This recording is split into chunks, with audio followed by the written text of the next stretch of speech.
Olá, bom dia, paz e bem. Estamos mais uma vez chegando ao seu lar, levando a nossa mensagem do Evangelho no dia a dia.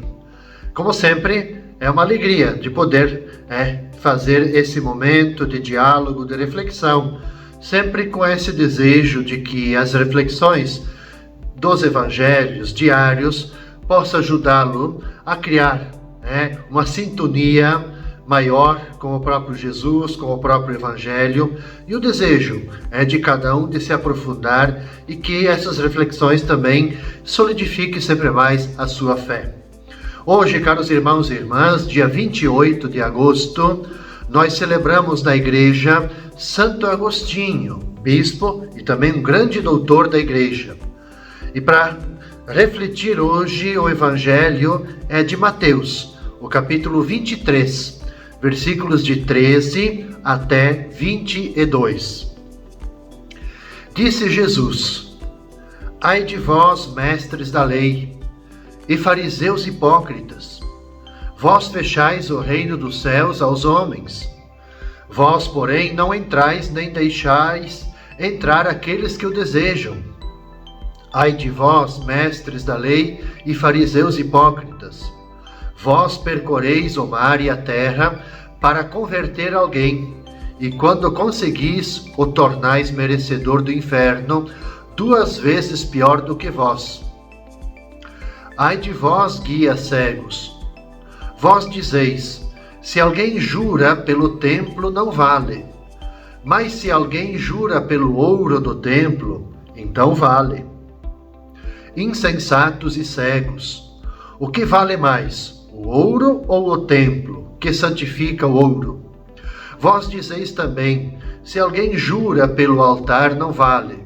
Mas se alguém jura pela oferta que está sobre o altar, então vale. Cegos! O que vale mais, a oferta ou o altar que santifica a oferta?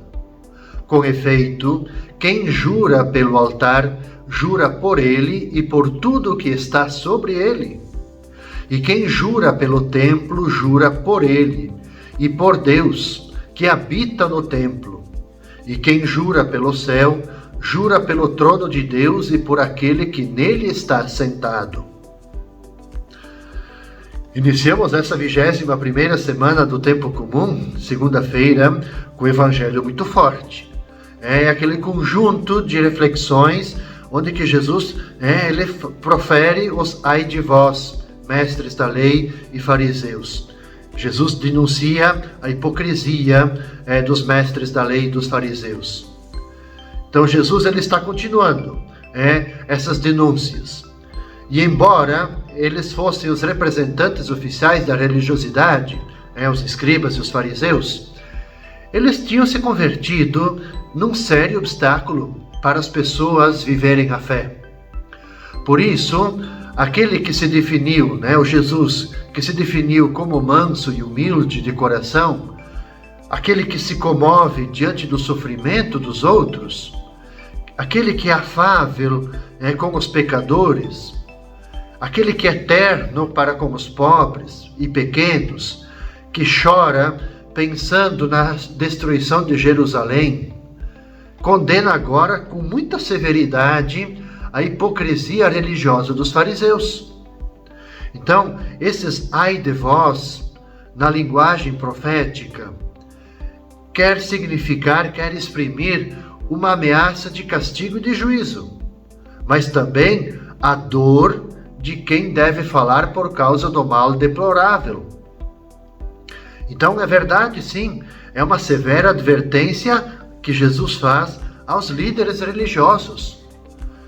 Com malícia, esperteza, com jogo de palavras, os doutores da lei, os fariseus, eles distorcem totalmente a prática da religião e, pior de tudo, enganam os fiéis. Com muita habilidade, eles manipulam os ensinamentos da Escritura, não para beneficiar o povo, mas para tirar proveito da obediência do povo.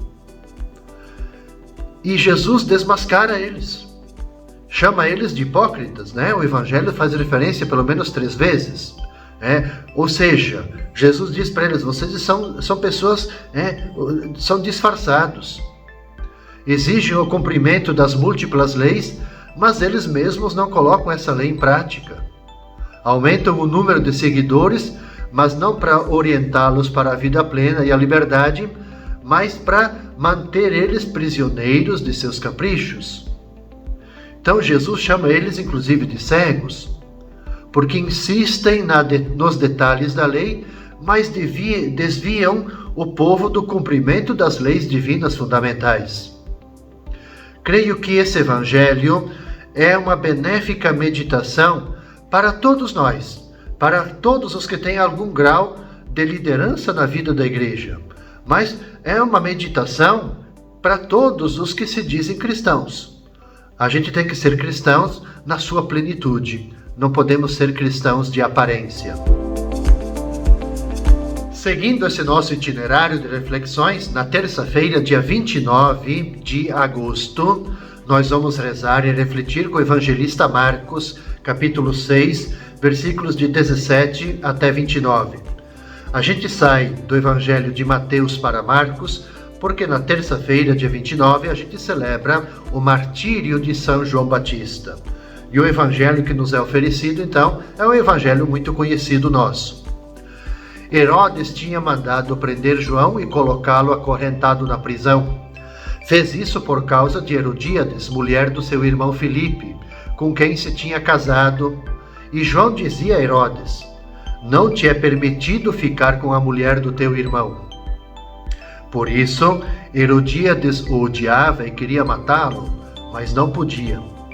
Com efeito, Herodes tinha medo de João, pois sabia que ele era justo e santo, e por isso o protegia.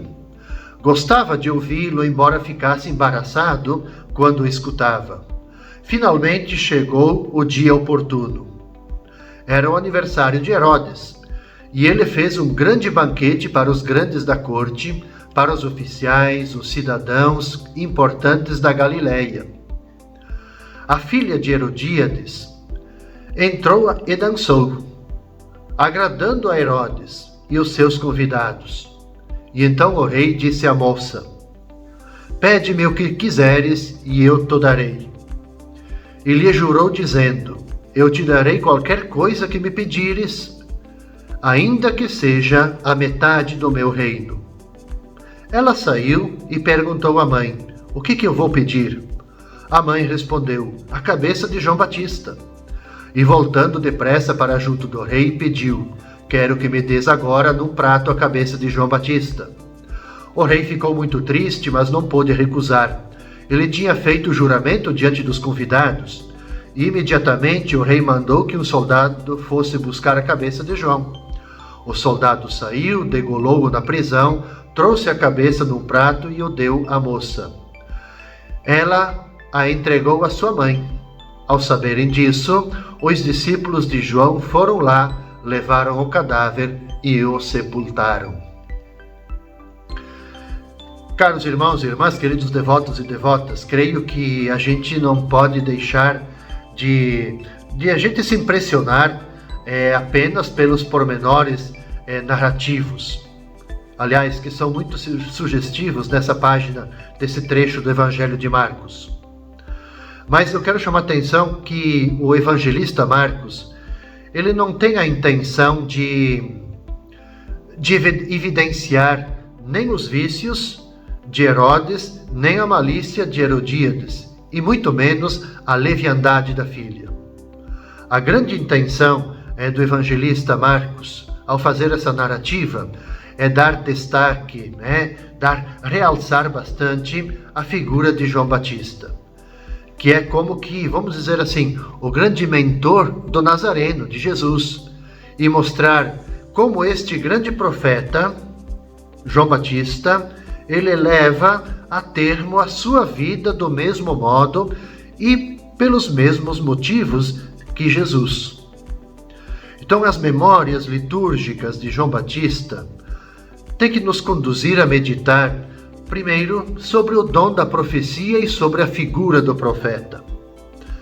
No sentido de nós nos perguntarmos: Qual é a sua função no meio do povo de Deus? A função do profeta? Quais são, de fato, as características que qualificam a pessoa como profeta?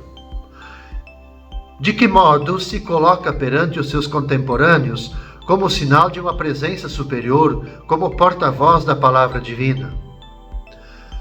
Eu falo isso pelo seguinte, porque o profeta, ele se revela como tal pelo seu jeito de falar, pelo estilo da sua pregação.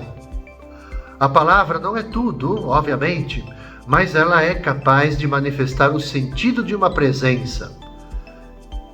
Normalmente, do profeta, uma presença incômoda, mas incontornável, com a qual todos se devem confrontar. Quando o profeta fala, a gente tem que se confrontar com a sua palavra. O profeta também ele se manifesta, e sobretudo, pelas suas opções de vida. Normalmente o profeta ele é radical. Ou quando digo radical, é que ele procura viver na raiz do evangelho, na raiz. Então assim ele mostra ter percebido que o tempo em que se vive, aquele em que Deus nos chama a ser para os outros. Então o profeta ele não pode escapar a esse chamamento, de ser para os outros, sob pena dele de não ser fiel à sua missão. E por fim, a gente pode dizer que o profeta manifesta a autenticidade da sua missão pela coragem em dar a vida por aquele que o chamou e por aqueles a quem é enviado.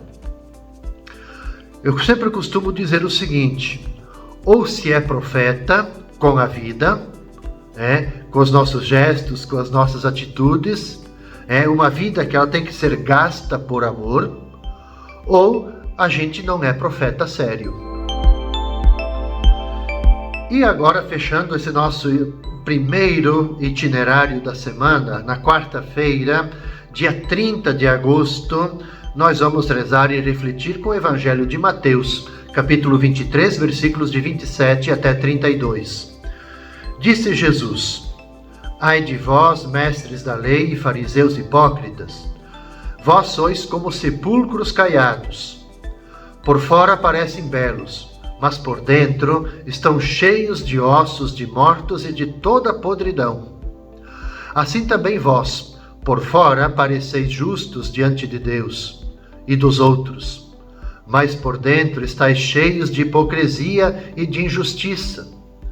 Ai de vós, mestres da lei e fariseus hipócritas, vós construís sepulcros para os profetas e enfeitais os túmulos dos justos e dizeis: se tivéssemos vivido no tempo de nossos pais, não teríamos sido cúmplices da morte dos profetas. Com isso, confessais que sois filhos daqueles que mataram os profetas. Completai, pois, a medida de vossos pais. Nós continuamos, com esse itinerário das denúncias de Jesus. Aqui, no Evangelho da quarta-feira, nós chegamos aos últimos dos 7 ais, que são dirigidos por Jesus aos escribas e fariseus hipócritas. A crítica de Jesus ao legalismo não tem, eu gosto novamente de dizer, não tem por alvo a lei, mas a crítica de Jesus tem como alvo aqueles que,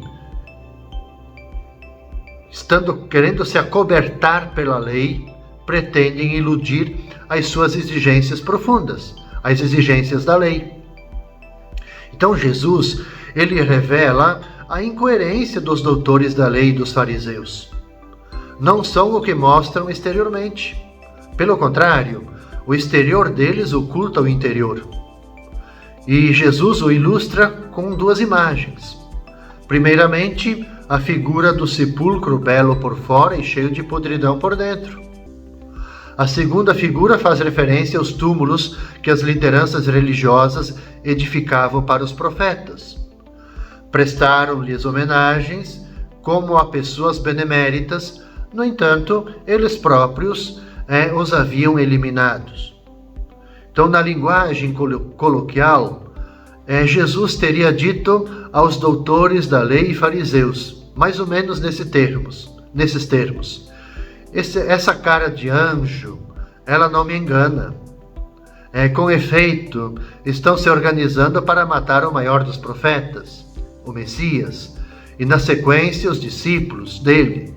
Vão lá e fazem então. Quem sabe, batendo forte na canga de suas consciências, Jesus consiga fazê-los desistir de seus planos malignos. Penso que o que conta, isso é importante para nós, o que conta é aquilo que cada um é diante de Deus, e não o que aparece diante dos outros. Creio que nesse conjunto dos ai de vós que Jesus profere aos doutores da lei e fariseus, o convite para nós é como que a gente, no nosso mundo, em nosso contexto, como que a gente vive uma vida autêntica, não uma vida mascarada, mas seja o convite para nós sermos de fato pessoas autênticas, do jeito que nós somos, carregando as nossas fragilidades, mas é assim que Deus nos quer. Seria muito difícil, seria muito trágico a gente viver assim, tentando ocultar o nosso interior.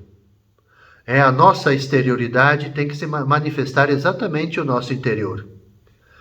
E o nosso interior também tem que ser o reflexo da nossa exterioridade. Ou seja, o convite é para uma vida autêntica. Fica para nós, então, essa motivação. Nós vamos nos encontrar, caros irmãos e irmãs, novamente na quinta-feira, neste mesmo horário, levando, então, continuando as mensagens da quinta, da sexta e do sábado desta 21ª semana do Tempo Comum. Como sempre, o desejo que Santo Antônio abençoe a cada um de vocês, o seu lar, a família, todos os seus trabalhos, tudo aquilo que vocês forem realizar no decorrer desta semana. Paz e bem.